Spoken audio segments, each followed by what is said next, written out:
Hopefully you are aware of what video conferencing is, but a more fundamental question to answer is why would you want or need to use it?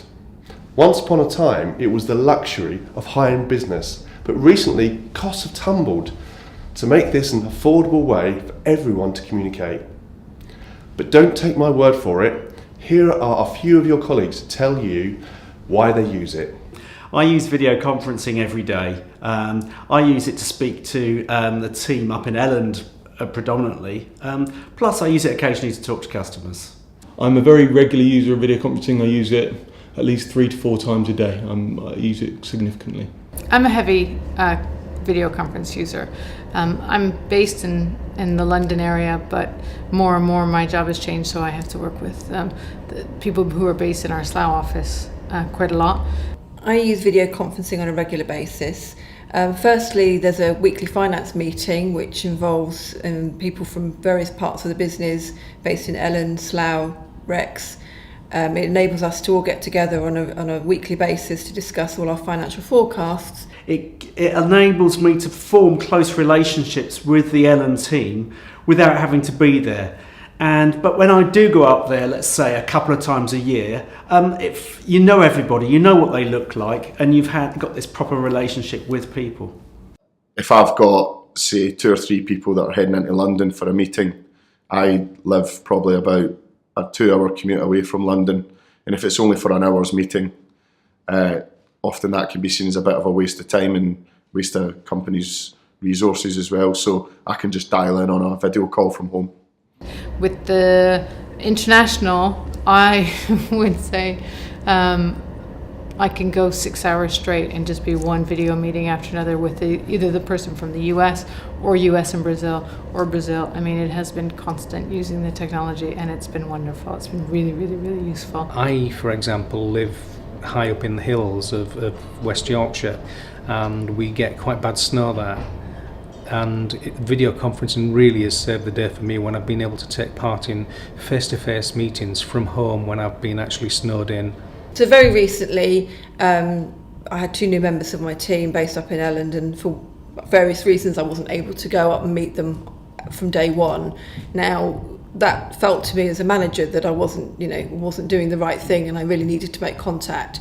I was able to very quickly set up video conferencing, welcome them to my team, making them immediately feel comfortable, introduce them to everybody else.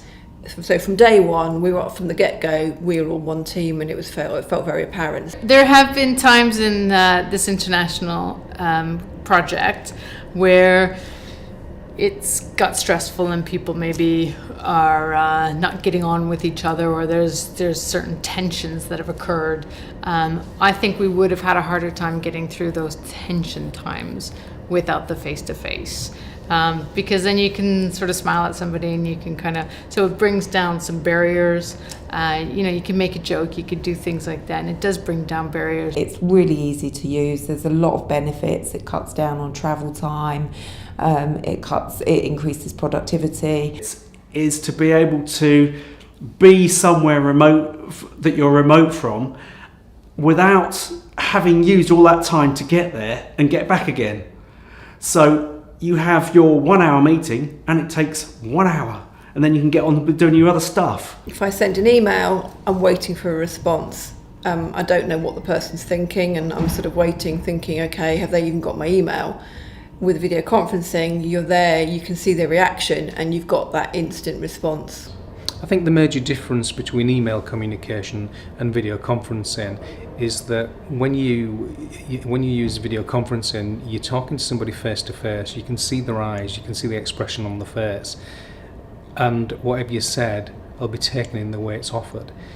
Via email, you could send the same message via an email and it can be taken completely out of context.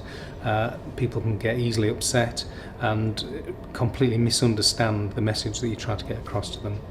And also you have this ability to show things you're working on, documents, etc. And that is really powerful. Rather than trying to describe where something is in a document that you've written, you can just go and show it. Between using the telephone and using video conferencing, I just find video conferencing a much richer experience. I get to feel the body language, I feel the warmth, I can see the change on their face, I feel the change in tone. It's just a much richer experience with my customers. If you've got, say, 5 people on a conference call, in my experience, 2 or 3 are engaged and the other 2 are on mute and doing something else. When you've got 5 people on a video call, they're all engaged and you can tell the ones that aren't paying attention. So if they're going washing the dishes in the background or something like that, you can catch them. I think initially we all do feel self-conscious, and you're all very, aware of how do I look and what I'm, how am I coming across. But I think you do it 2 or 3 times and that soon goes. So I have the ability to call my customers in the morning and have video conferencing sessions. I'm able to, regardless of where I'm working from, have a session with one customer who may be in London, another one that may be down in Swindon, and do that all from my desk, and I found it a very powerful tool. A telephone meeting versus a face-to-face meeting. A face-to-face meeting is more productive. And this is allowing you to be just as productive without having to travel the 3 hours for the day. It's great. What I would say to people that have not used video conferencing is it's not difficult to use.